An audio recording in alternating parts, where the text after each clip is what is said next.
April 21 രാവിലെയാണ് Francis പാപ്പ കാലം ചെയ്തു എന്ന വാർത്ത ഞങ്ങൾ കേട്ടത്. ആ വാർത്ത എനിക്കും രൂപതയിലെ എല്ലാ വൈദികർക്കും സന്യസ്തർക്കും വിശ്വാസികൾക്കും വലിയ ദുഃഖമുണ്ടാക്കി.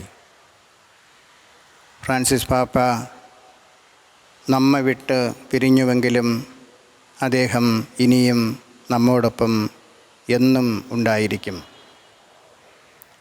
പാപ്പായുടെ ജീവിതവും സാക്ഷ്യവും എല്ലാ വിശ്വാസികൾക്കും ലോകജനതയ്ക്ക് മുഴുവനും മാതൃകയാണ്.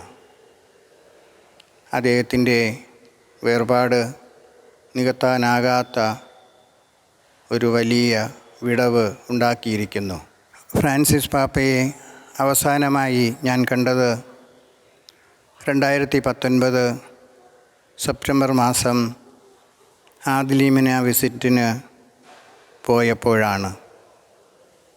കേരളത്തിലെ എല്ലാ ലത്തീൻ മെത്രാന്മാരും ഈ ആദിലീമിന വിസിറ്റിൽ പങ്കെടുത്തു. അദ്ദേഹത്തിൻ്റെ സ്നേഹവും ലാളിത്യവും കരുതലും ഞങ്ങളെയെല്ലാം വളരെ സ്വാധീനിച്ചു. ഫ്രാൻസിസ് പാപ്പ ലോകത്തിന് നൽകിയ വലിയ സംഭാവനകളാണ് ലൗദാത്തോ സി എന്ന പ്രമാണരേഖയും ഫ്രatelli tutti എന്ന പ്രമാണരേഖയും. ലൗദാത്തോ സിയിൽ അദ്ദേഹം ഊന്നി പറഞ്ഞത് മനുഷ്യർ പ്രകൃതിയെ സ്നേഹിക്കുകയും അതിനെ സംരക്ഷിക്കുകയും ചെയ്യണം എന്ന കാര്യമാണ്.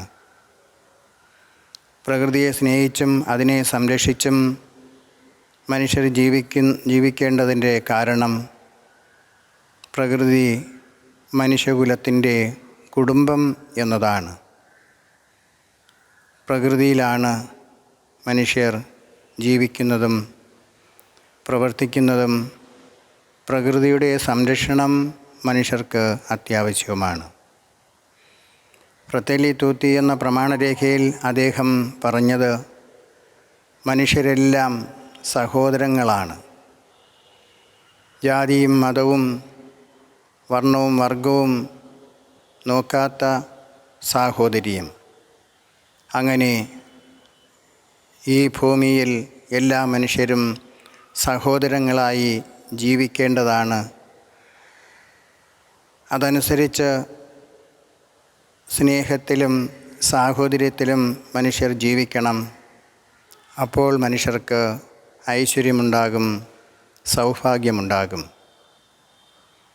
ഏത് ജാതിയിലോ ഏത് മതത്തിലോ ആയിരുന്നാലും മനുഷ്യർ ദൈവത്തിൻ്റെ സൃഷ്ടിയാണ്, ദൈവത്തിൻ്റെ മക്കളാണ്. ദൈവത്തിൻ്റെ മക്കൾ സഹോദരങ്ങളാണ്. സഹോദരങ്ങളായി ജീവിക്കുവാൻ മനുഷ്യർ എപ്പോഴും പരിശ്രമിച്ചുകൊണ്ടിരിക്കണം. പരസ്പരം സാഹോദര്യം പുലർത്തിയും പരസ്പരം സഹകരിച്ചും മനുഷ്യകുലത്തിൻ്റെ പുരോഗതിക്കായി മനുഷ്യർ പ്രവർത്തിച്ചുകൊണ്ടുമിരിക്കണം. ഇങ്ങനെയുള്ള വലിയ സത്യങ്ങൾ,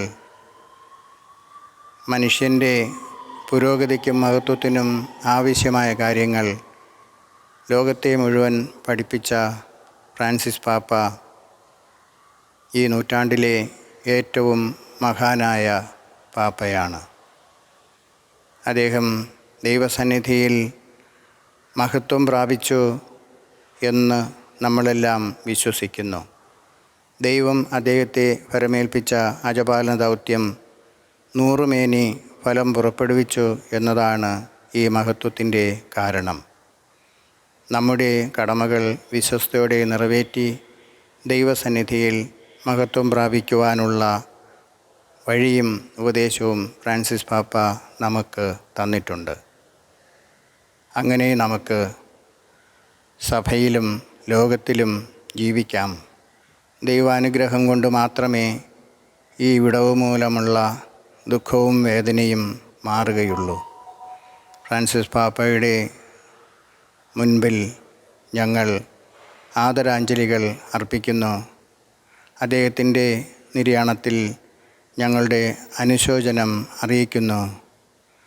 അദ്ദേഹത്തെ ദൈവം തൻ്റെ സന്നിധിയിൽ കാത്തുരക്ഷിക്കട്ടെ എന്ന് പ്രാർത്ഥിക്കുന്നു.